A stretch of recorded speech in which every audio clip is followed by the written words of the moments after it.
O governador eleito José Ivo Sartori anuncia mais 10 nomes que vão compor o novo secretariado. A partir de quarta-feira, gaúchos podem começar a pagar IPVA com os descontos que chegam a 27%. Veja dicas de como aproveitar melhor o dinheiro do 13º salário. E no quadro Tempo de Esporte, as emoções da final do Campeonato Gaúcho de Futebol de Várzea. Este é o Jornal da TVE, que já está no ar.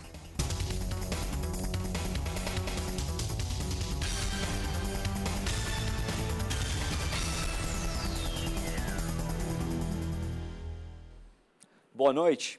O governador eleito José Ivo Sartori anunciou hoje mais 10 nomes que vão compor seu secretariado. Com isso, são 13 as pastas que já têm comando definido. Sartori já havia anunciado os titulares da Fazenda, Casa Civil e Secretaria-Geral de Governo, os 3 do PMDB. 7 bilhões e meio de reais. O PDT estará à frente da educação com Vieira da Cunha e da pasta de obras, saneamento e habitação com Gerson Burman. Sartori apresentou para a Secretaria de Minas e Energia Lucas Redecker, do PSDB. Do PSB, Mick Breyer irá assumir a pasta do Trabalho e Desenvolvimento Social. E do PP foram anunciados 2 nomes: Pedro Westphalen para Transportes e Mobilidade e Hernani Polo para Agricultura e Pecuária. É uma pasta extremamente importante, a agricultura e pecuária aqui no Rio Grande do Sul, produção de alimentos. Então nós temos muitos desafios pela frente que vamos procurar enfrentá-los, basicamente através do diálogo com as entidades, agradecer o apoio dos setores também, e que nós vamos precisar de muito entendimento para que possamos superar os problemas, os desafios que nós temos. 4 secretarias estarão sob comando de técnicos. É o caso do promotor do Ministério Público, César Fastioli, para a Justiça e Direitos Humanos. Vantuir Jacini, atual secretário da Segurança em Mato Grosso do Sul, assumirá a pasta aqui no estado. João Gabardo, do Instituto de Cardiologia de Brasília, estará à frente da Saúde. E Ana Pellini, ex-presidente da FEPAM, ficará com Meio Ambiente e Desenvolvimento Sustentável. Um anúncio contestado por entidades ambientalistas. Eu fiquei muito triste porque eu tenho maior respeito pelas ONGs, quero fazer um trabalho de parceria. Se existe hoje FEPAM, se existe SEMA, se existe desenvolvimento sustentável, é porque essas pessoas lutaram por isso durante décadas, numa época que ninguém as entendia. Eram tidos até como pessoas diferentes e fora da sociedade. Então eu tenho maior respeito por elas e a primeira coisa que eu vou fazer é tentar compor, entrar em diálogo, me colocar à disposição, porque todos temos que trabalhar juntos. Segundo o governador eleito, o próximo passo é encaminhar à Assembleia Legislativa o projeto que reduz o número de secretarias. Nós vamos ter, no máximo, 21 secretarias, não é? E que, portanto, vai dar uma estruturação um pouco diferente. Não significa que depois, com o ocorrer do tempo, as questões não possam ser modificadas também. Elas poderão, se pode que um setor não dê certo, outro tenha um equívoco aqui, tenha um equívoco ali, a gente tem que ter a capacidade de alterar no processo e reconhecer, às vezes, uma dificuldade ou outra na composição da secretaria.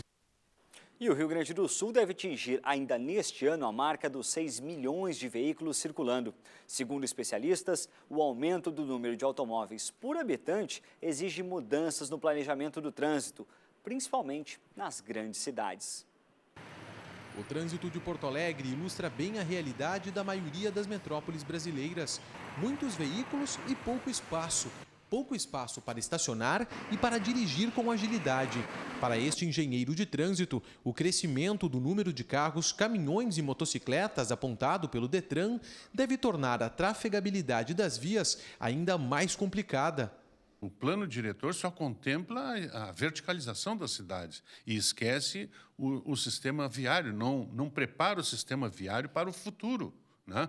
O nosso sistema viário é de quase 100 anos atrás. Segundo ele, o crescimento desordenado das cidades transforma as ruas num verdadeiro desfile automotivo. Também a popularização de sistemas compostos por vias únicas, como o binário, tira a fluidez e aumenta o número de acidentes no trânsito.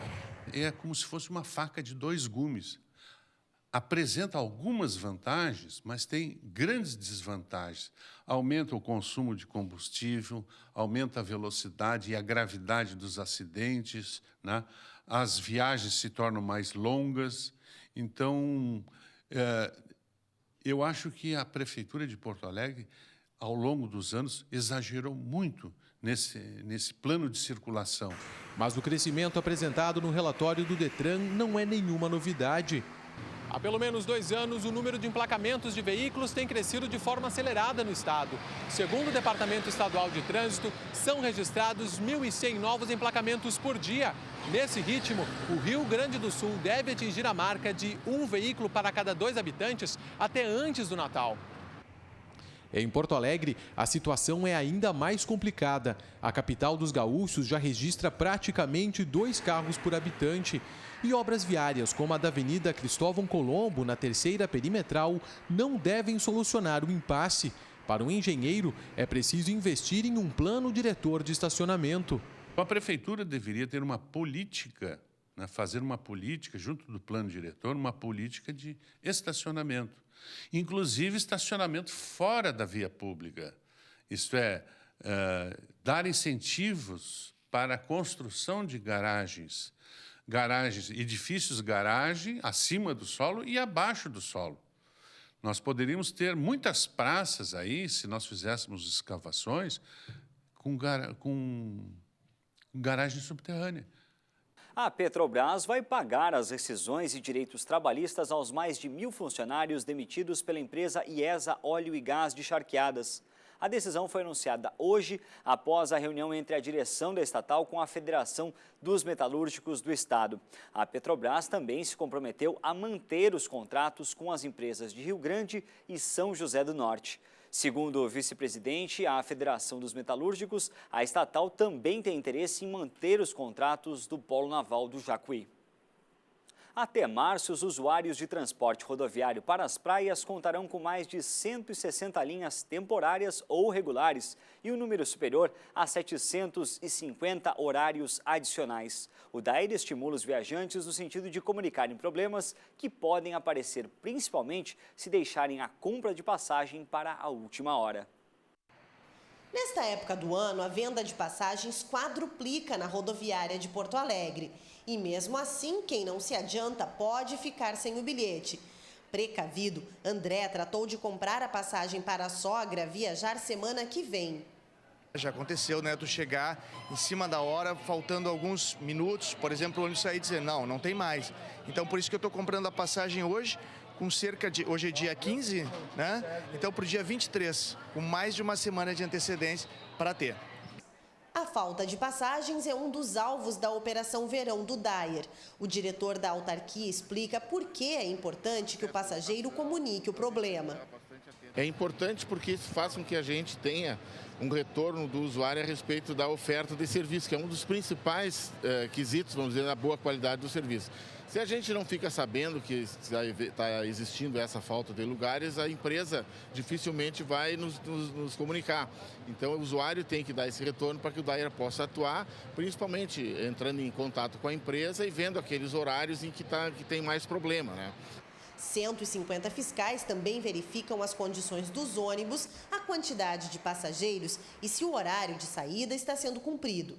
As rodoviárias também são fiscalizadas. Todas devem possuir bebedouros, banheiros gratuitos e fraldários. E para quem pretende viajar de avião neste final de ano, a Infraero também anunciou a ampliação das operações no Salgado Filho. Serão 186 voos extras entre 19 de dezembro e 5 de janeiro, sendo 94 chegadas e 92 partidas. Hoje iniciou o plano de ação para a alta temporada de férias em todos os aeroportos do país. O Aeroporto Internacional Salgado Filho, um dos principais do país, vai ter o número de empregados aumentado em 17%. O planejamento envolve o reforço das atividades operacionais, de atendimento direto ao público e de manutenção e limpeza. Nos balcões de informação da Infraero, equipes foram preparadas para orientar os viajantes. Devem circular nos 60 aeroportos administrados pela empresa cerca de 9.200.000 pessoas, um crescimento de 8,5% em relação ao ano passado. Esta primeira etapa do plano de ação termina em 10 de janeiro. O conjunto de esculturas mais antigo de Porto Alegre já está em novo endereço. As estátuas que representam os afluentes do Guaíba foram para os Jardins da Hidráulica Moinhos de Vento. As esculturas em mármore Carrara são de 1866 do escultor italiano José Obino. Foram uma encomenda, na época, da então Companhia Hidráulica Porto-Alegrense para a bica pública da Praça da Matriz, onde a população buscava água para o abastecimento. São 2 ninfas e 2 netunos que representam os afluentes do Guaíba, o Jacuí, os Sinos, o Caí e o Gravataí. Uma 5ª estátua desapareceu. O principal deles, que ficava em cima do chafariz, chamava Lago Guaíba, Rio Guaíba, como sempre se chamou, ele desapareceu ao longo do tempo. Essas estátuas foram removidas da Praça da Matriz no início do século XX, 1910, 11, quando foi feito o projeto do Monumento ao Júlio de Castilhos, que lá está. Então elas foram transferidas para a Praça Dom Sebastião, que é a praça que fica na frente da Igreja da Conceição, e lá elas estiveram em linha, elas estiveram em círculo, na última parte elas estavam em círculo. Desde 1936, as estátuas estavam na Praça Dom Sebastião, no bairro Independência. A praça está passando por uma reforma e a prefeitura decidiu retirar o conjunto de lá. É que o Ministério Público já tinha determinado que o Executivo preservasse as obras que sofreram desgastes e depredações ao longo dos anos. A escolha do chafariz da Hidráulica Moinhos de Vento mantém o contato com a população, mas em um espaço mais controlado. O próximo passo é a definição do processo de restauração. Hoje, fissuras foram tapadas com cimento e até o nariz de um netuno foi reconstituído. O que todo mundo pergunta? Vão colocar os braços, vão colocar os narizes, vão tapar as lacunas?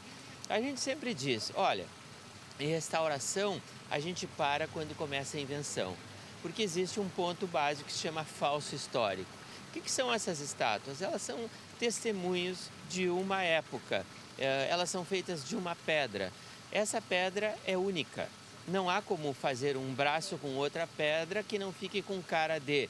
Geralmente a emenda aparece mais que a obra.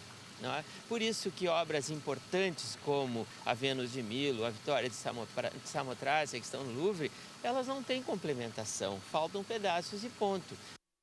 A partir desta quarta-feira, os proprietários de veículos no estado já podem pagar o IPVA 2015. Os condutores que optarem pela quitação antecipada vão pagar o imposto com descontos que podem chegar a mais de 27%. Todos os proprietários de veículos fabricados a partir de 1994 devem pagar o IPVA, mas antecipar ou parcelar o pagamento, claro, depende do orçamento do motorista e até da sua conduta no trânsito. Afinal, um cadastro livre de infrações também é vantajoso na hora de pagar o imposto. Vamos ver se eu me enquadro. Vai pagar o IPVA antecipado? Vou, com certeza. Acha vantajoso? Claro, muito, muito, muito. Para mim me serve bastante. Pelas estradas gaúchas transitam quase 6 milhões de veículos, mas somente 3 milhões e 700 mil formam a frota pagante de IPVA no estado. Mesmo assim, o suficiente para o governo arrecadar quase 2 bilhões e 400 milhões de reais. Para quem pagar o IPVA antecipado até o dia 2 de janeiro, os descontos variam de 9,7% até 27,27%. Pela lei do bom motorista, quem não recebeu multa nos últimos 2 anos ganha desconto de 15%. Para quem não foi multado no último ano, o índice é de 10%. Depois do dia 2 de janeiro, o pagamento antecipado do imposto poderá ser feito até março com descontos no parcelamento. Para isso, o condutor precisa pagar a primeira parcela até 31 de janeiro. As 2 subsequentes serão em fevereiro e março. Os descontos são de 3% para a primeira parcela, 2% para a segunda e 1% para a terceira. Proprietários que não optarem pelo pagamento antecipado terão seus vencimentos entre abril e julho, conforme a placa do veículo. O motorista que participa do programa da Nota Fiscal Gaúcha também tem vantagens. Quem acumulou 100 notas fiscais ganha 5% de desconto, válido para pagamento antecipado ou não. Estimula o cidadão a fazer a sua parte, a pedir nota fiscal, ajudar o Estado a obter recursos, né? E isso aí, nós, como contrapartida para o cidadão, estamos dando a possibilidade de ele ganhar 2% de desconto no IPVA se ele tiver até 99 notas no extrato, ou de 5% se ele tiver 100 notas ou mais no seu extrato do Bom Cidadão da Nota Fiscal Gaúcha. E a Secretaria da Fazenda elaborou um site específico com informações sobre o IPVA 2015, com dados relativos aos veículos, como multa e valores a pagar. O endereço é www.ipva.rs.gov.br. Depois de um final de semana com tempo instável, a semana começou com grande variação de temperatura em diferentes pontos do estado. A massa de ar seco que predomina no sul do país deixou o amanhecer frio em algumas cidades. Bom Jesus registrou sensação térmica de 7 graus às 6 horas da manhã. Já em São Borja, na fronteira oeste, a máxima chegou aos 34 graus. Vamos conferir a previsão para amanhã. A semana vai ser chuvosa no Rio Grande do Sul. A partir desta madrugada, a instabilidade que vem da Argentina traz chuva para toda a metade sul do estado. Chove forte com rajadas de vento de até 90 km por hora em áreas do sudoeste e do litoral sul. O tempo permanece seco nas demais regiões. Apesar do sol, a temperatura não sobe muito amanhã aqui na região metropolitana. Faz 29 graus em Porto Alegre. O norte tem tempo firme ao longo do dia e pancadas à noite, mínima de 15 em Passo Fundo. Em Uruguaiana, no oeste, as marcas ficam entre 21 e 27 graus. Chove à tarde na região central, em Santa Maria faz 18 graus pela manhã. Chance de temporal na Campanha, a temperatura não passa de 23 em Bagé. Terminou neste fim de semana uma das maiores competições esportivas do estado. É o Campeonato Gaúcho de Futebol de Várzea. 78 municípios participaram da terceira edição do evento. A final, aqui em Porto Alegre, foi entre equipes de Canoas e Uruguaiana. Confira no quadro Tempo de Esporte.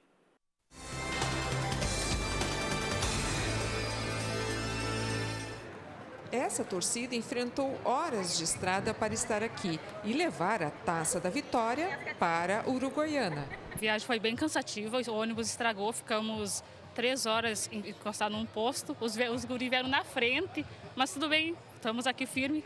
Representada pelo Clube Ser Ipiranga, a cidade da fronteira está de novo na final do Gauchão de Várzea. Fomos vice-campeão do ano passado. E estamos aqui de novo, né? Representando a Uruguaiana. O adversário de Uruguaiana não é fácil.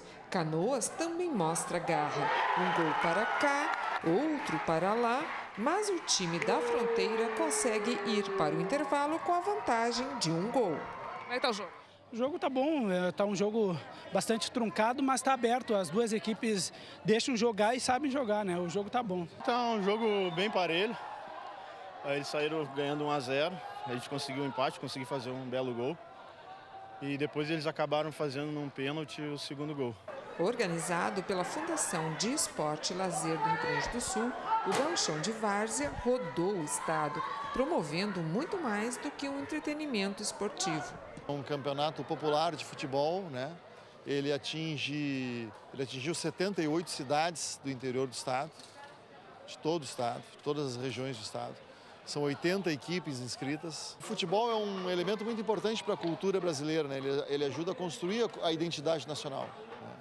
Então o Rio Grande do Sul coloca uma política pública, né, que abre um caminho para essa manifestação esportiva que é tão importante para a nossa identidade. A competição segue as regras básicas da FIFA e ganha mais brilho com a participação voluntária de árbitros profissionais. É uma competição onde tem uma excelente estrutura por parte da Fundergs.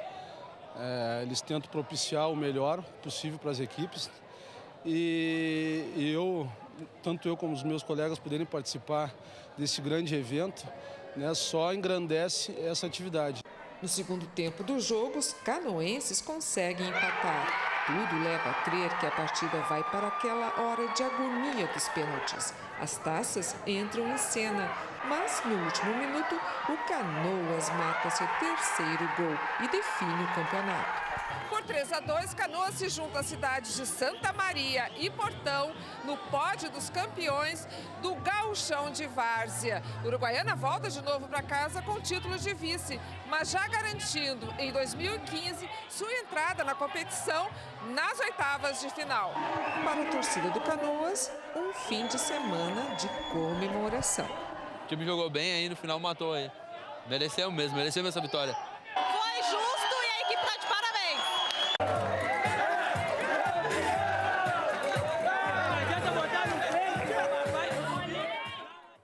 E o Jornal da TVE termina aqui. A matéria, a reportagem com as dicas sobre a utilização do 13º salário, você confere nesta terça-feira. Outras informações você acompanha no TVE Notícias e no Jornal da TVE, primeira edição, ao 12h30. Nós voltamos amanhã às 7h30 da noite. Uma boa noite para você.